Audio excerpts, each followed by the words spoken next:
வந்து தண்ணி ஊற்றி வேக வச்சுருக்கேன். இது கரகரப்பாக இருக்கும், தொண்டை அரிக்கும். அதனால் கொஞ்சம் புளியும் உப்பும் போட்டு வேக வைக்கிறேன். உங்களுக்கு தேங்காய் போட்டால் தான் நல்லாயிருக்கும். அதனால் ஒரு 15 பீஸ் கிட்ட தேங்காய் போட்டிருக்கேன். தேங்காய் வேண்டாங்கிறவங்க வெறும் வெங்காயம், சோம்பு, மிளகாத்தூள் போட்டுக்கலாம். 1 ஸ்பூன் சோம்பு போடுறேன். இது அரைக்கிறதுலையே ஒரு 1.5 ஸ்பூன் மிளகாய்த்தூள், தனி மிளகாய்த்தூள் போட்டு கொஞ்சமாக தண்ணி ஊற்றி முதல்ல அரைச்சிக்கணும். நல்லா நைஸாக அரைப்பட்டு, ஏன் மிளகாத்தூள் போட்டு அரைக்கிறேன்னா கொஞ்சமாக அரைப்படுறதுனால அரைப்படாது. அதனால் கொஞ்சம் மிளகாத்தூள் போட்டு அரைச்சோன்னா நல்லா அரைப்பட்டுரும். இப்போ பெரிய வெங்காயம் மீடியம் சைஸில் ஒரு வெங்காயம் போட்டு லாஸ்ட்டில் கொரகொரப்பாக அரைச்சிக்கணும். அப்போ தான் நல்லா வாசனையாக இருக்கும் வறுவலுக்கெல்லாம். எண்ணெய்க்கிழங்கு முக்கால்வாசி வெந்தால் போதும், ரொம்ப வெந்துட்டோன்னா உடஞ்சிடும் அது. அதனால் இப்போ ஆஃப் பண்ணிவிட்டு வடிகட்டிட்டு எடுத்துக்கணும். பெசரிட்டு நல்லா கருவேப்பிலையும் கொஞ்சம் போட்டோன்னா நல்லா வாசனையாக இருக்கும்.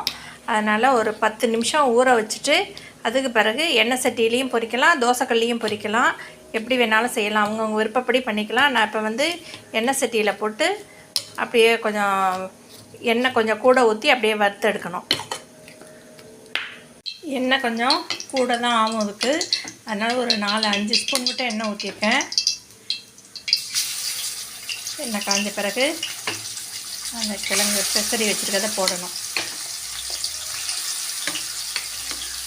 போட்டு அடுப்பை சிம்மில் வச்சு கொஞ்சம் நேரம் அப்படியே வறுக்கணும். இந்த வெங்காயம் வறுவலுக்கு வந்து வெங்காயம் அரைச்சி போட்டாலே டேஸ்ட்டும் வாசனையும் ரொம்ப அருமையாக இருக்கும். நல்லா கம கமன்னு ரொம்ப வாசனையாக இருக்குது.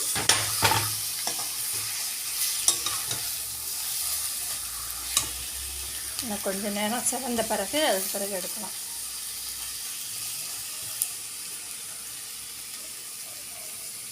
காராக்கண்ணை வறுவல் ரெடி ஆகிடுச்சு.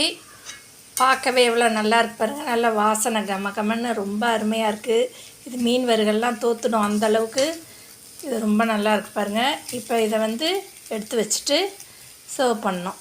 இது வந்து சாம்பார் சாதம், ரசம் சாதம் எல்லாத்துக்கும் ரொம்ப அருமையாக இருக்கும். ஒரு தயிர் சாதம் வச்சு கூட இது மாதிரி சாப்பிட்லாம்.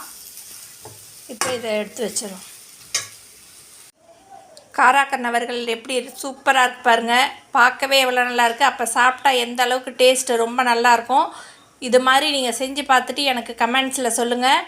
உங்களுக்கு என்னுடைய வீடியோ பிடிச்சிருந்துச்சுன்னா லைக் பண்ணுங்கள், ஷேர் பண்ணுங்கள், சப்ஸ்கிரைப் பண்ணுங்கள்.